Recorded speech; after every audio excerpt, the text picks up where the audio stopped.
Hey everybody, and welcome back to another video. Today we're taking a look at a Modern Warfare 2 console. So it's a stock console. Nothing has changed about it. Ring of Light's still green. I always thought it was blue, but I guess maybe that's what people alter it to. So it boots. It's retail. It works. It's in good-ish condition, so that's it booting to the dashboard. I believe there's a game probably stuck in there. So I know one issue off the top of the head is drive stuck. That's easy to fix, so I don't care. And as you see over here, that's on the dashboard, but we don't care about any of that. What I want to do today is, I've done this before. I have here a zero fuse CPU. There we go. Zero fuse CPU. And basically, in case if you haven't seen my other video or posts about it, a zero fuse CPU is essentially a CPU for this model, so Jasper or Falcon. That has no fuses blown, and through the magic hacking power that Octo and company created, we can put one of these on a motherboard like this and essentially run unsigned code. Basically, if you RGH or JTAG the console, we can run XC build on here without any wires or any glitching or any of that fun stuff. Keep in mind when you buy one of these chips, they are new chips, so they come from the factory lead-free. If you've done BGA work, all that means is usually to flow one of these guys on, you would have to reach 218 to 225 degrees Celsius to lift and to put it back on. I reballed this off the video to leaded, so it would be 200 degrees max now. Essentially what we're going to do is we're going to put this on the BGA machine. We're going to lift off the old CPU, leaded free, so 225-ish, put back on that guy, go through the process, I guess, of writing the hacked NAND image for it to boot, and hopefully if that goes all well, this will be a fully functioning console. I'm also going to have to pair the drive. I'll go through all that, and we'll probably change the ring of light to blue, because I think blue looks better for this. But that's my intent on this video. Hopefully it goes smooth. And yeah, we'll just go through the process together. So, I guess up first is taking it apart. And while we do that, I would like to say thank you to today's sponsor, PCBWay, the premier destination for top quality printed circuit boards. In a short span, PCBWay has become the go-to choice for seamless online ordering, rapid prototyping, and unparalleled customization. From hobbyists like myself to industry leaders, PCBWay has earned the trust through its commitment to precision and reliability. Cutting-edge technology and a skilled team ensure that every PCB meets the highest standards. Beyond circuits, PCBWay fosters a vibrant community of creators, turning ideas into reality. Join the innovation wave with PCBWay, where quality meets ingenuity. And from now until June 2nd, you can participate in the KiCad Open Source Design Contest. Rules and information will be provided in the link down below. Alrighty, so this is the I guess layout I'm going for. So each to their own. I have mine on my Achi, so this is the right edge. It's all the way to the right. My CPU is going to be right under the top heater. Personally, I tape off these caps. If you don't, at least for me, they will blow up, and I'm not trying to replace caps. So I use Kapton tape, and then I think it's not aluminum tape. It's like high mechanical tape, some kind of like mechanical tape. It comes in a roll, so it looks like, I can show you guys real quick. So this is aluminum tape that you're seeing, and this one is like the high temperature tape. So it has like a, it has a texture to it, so it's not as flat as this. This one doesn't work, the high temp one works. So essentially I have it taped off, and what I'm going to do is, you've heard me say it time and time again, preheat to 160-ish, top heater kicks in, 190, 200, 210, 220, 230, around 220. I'm going to start poking it with tweezers, and when I poke it and it moves, lift off. I have two thermocouples, one on the left as you see there, one on the right. Left, sorry. Right is for my Achi, the left is just an external one. They both read the same, 20. Bottom heater set to 280. Once it reaches 160, gonna lower by 10 degrees. Every 10 degrees it increases, so 170, 270, 180, 260, 190, 250, and then I kind of stop lowering upon them there. And that's the whole process. Should take around 10-11 minutes. Lift, clean, put back on, do in reverse, but I stop at around 190, 195-ish, which is where it'll sit. And then I let it cool naturally, and hopefully no caps still up, it goes down correctly, and we can write our NAND. So we will do that now.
Alrighty, so we're back.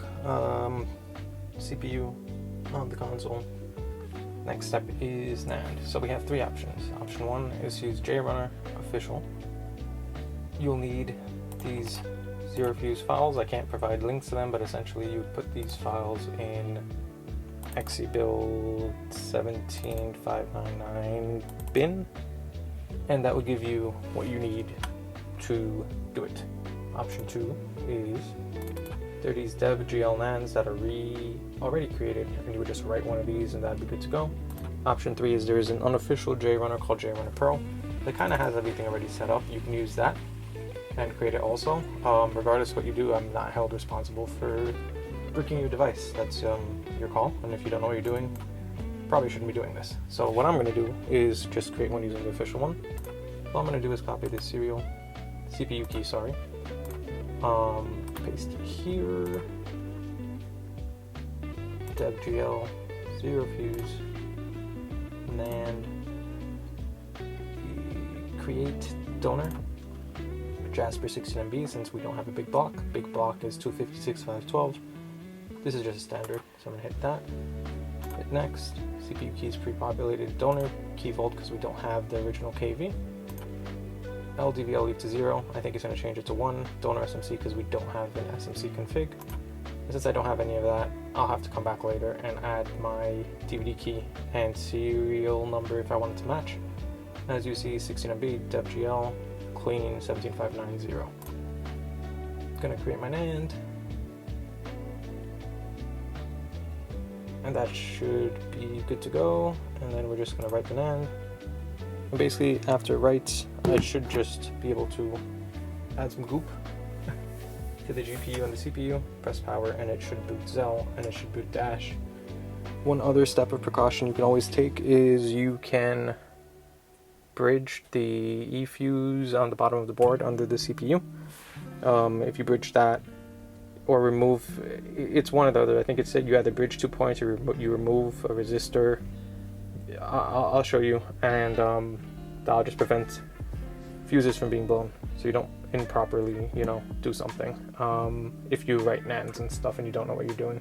But this is basically done.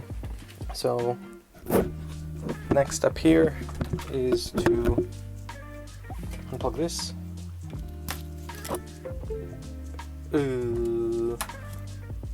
I guess I can leave it like that. Put this to the side. Add a little bit of schmutz there. A little bit there. There. I already cleaned the CPU and GPU, so I don't gotta re-clean it. I just gotta take it off for this shell. I guess we'll use this one. And this one. I'll just go long way for this one. And hopefully it'll just boot. And then if it does, guess we're good. Yeah, we'll find out together.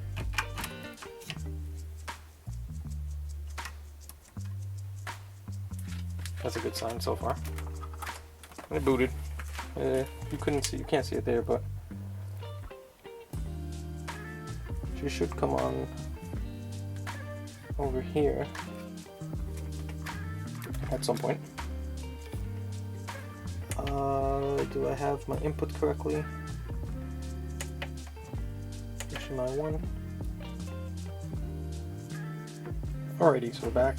Basically, the issue here was this goes into HDMI 1, which goes into a splitter, which goes into OBS and the screen. For some reason, sometimes it doesn't work, so I'm just using HDMI 2. We're gonna boot Cell first. So, reboot, pressing eject. It just powered on. And if we go over here, you'll see Zell is booted. It's going to be showing a whole bunch of stuff missing. You'll see it pop up in a second.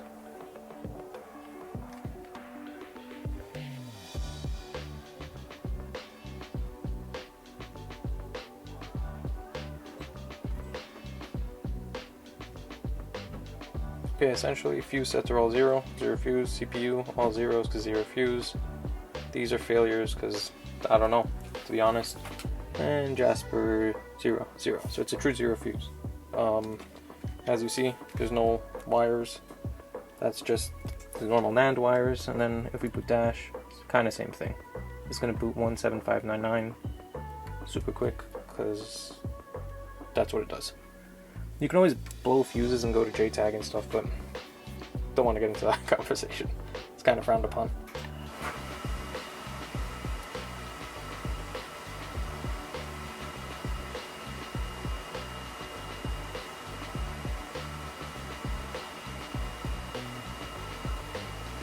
Cool.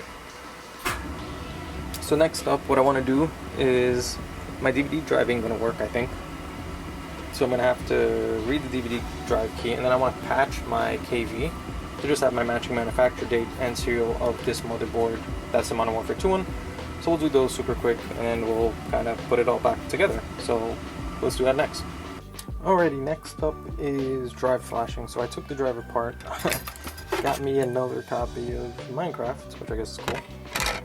And we need to get the DVD key of this drive. It's a light-on drive, so not as simple as it could be, but also not too difficult. So I need my, I think this is an X360 USB, basically to get my SATA. Plug that in. I need this power adapter thingamabobberoo that's used, so you plug that in. This is like a probe on the one end, you see, that's used to probe a point on the drive that you need to probe to get it to unlock and all this fun stuff. I haven't done it in a while, but I'm pretty sure I remember how to do it. So power it on, that all should be fine. Now we switch over to the computer side. You're gonna need a software called I don't even remember what it's called. I have this folder called Drive Flashing Pack, and within it, Jungle Flasher. And it should come with everything. Like, you could find this easily. Basically, when you open Jungle Flasher, yes sir. When Jungle Flasher decides it wants to open, let's see if I remember how to do this. I'm gonna go here, and then it found the drive, so I think it's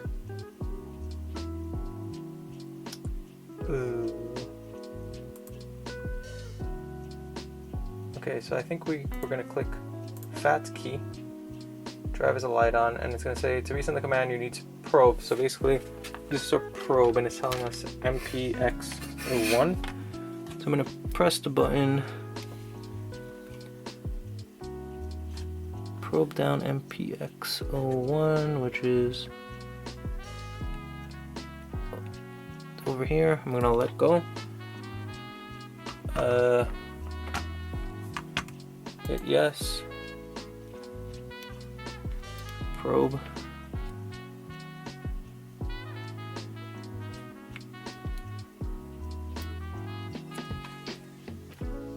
Huh.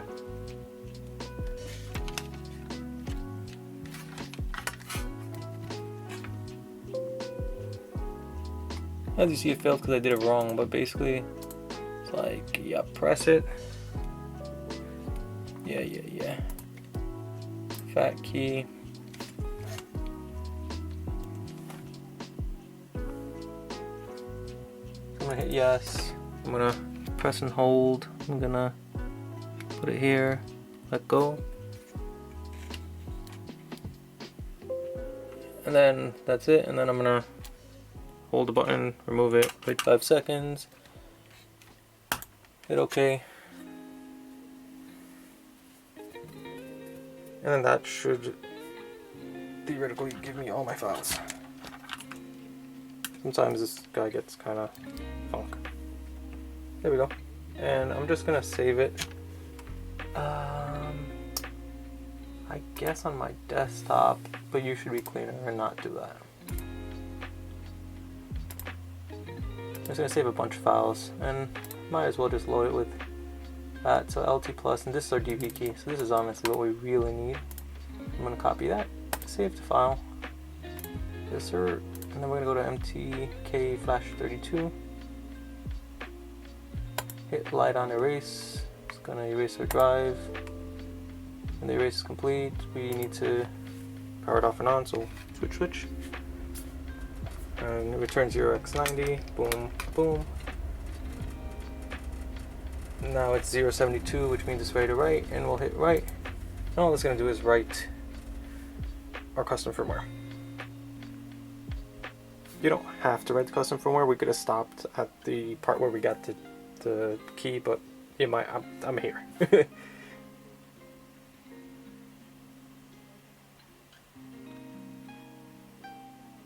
Cool. So that's done, and I'm gonna hit outro.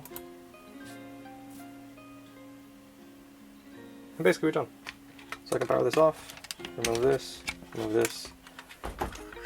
And then if we go back to JRunner, what I need to do here is I'm gonna go to NAND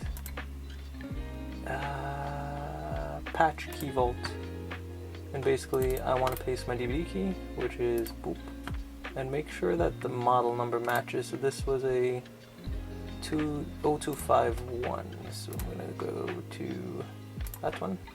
Since we're here, we might as well get our serial number and all that.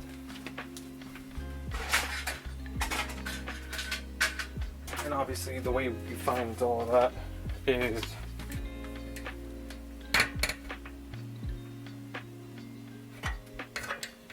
on the back there, if it ever decides once again focus. I'm just going to write that in super quick, and then we'll write it back to the console.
Cool, so we're done. We're basically done here. The last thing is, let me just move this to the side. If your drive is stuck, when you take it apart, let's see, can I get this in frame? I just see a little gear right on here. You just you're basically spinning it so you can open the drive. I just can't see, but there we go. Basically, right there, and you feel it moving. And when I open it, there's this band right here.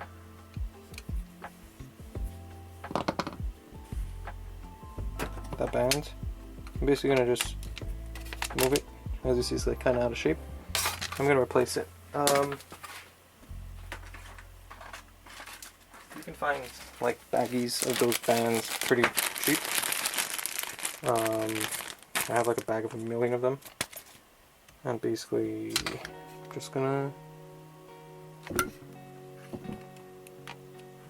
just line it up, and you place it back in, open close, boom, done. That's it.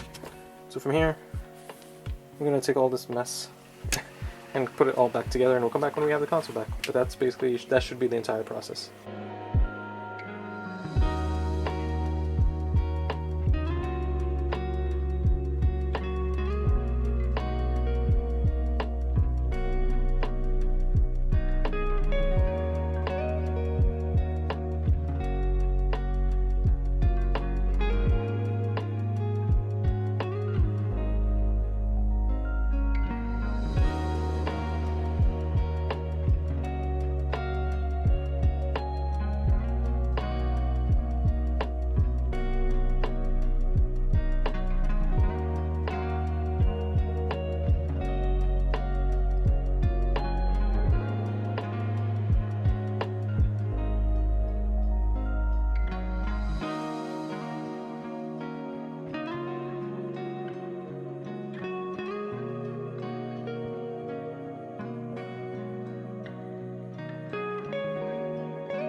Alrighty,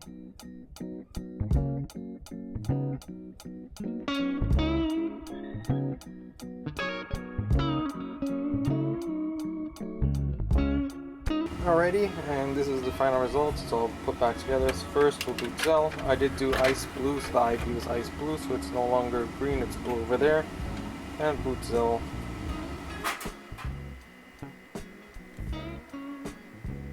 As you saw before. We'll let it run, so you know nothing has changed.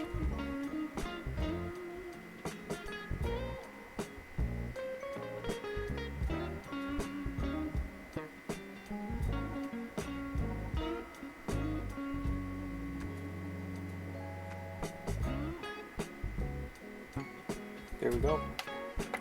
And we'll boot to dash. It's going to boot the dash, but I can't go any further because I don't have a controller, so I can't go through the initial setup, but there we go. Dash is being booted.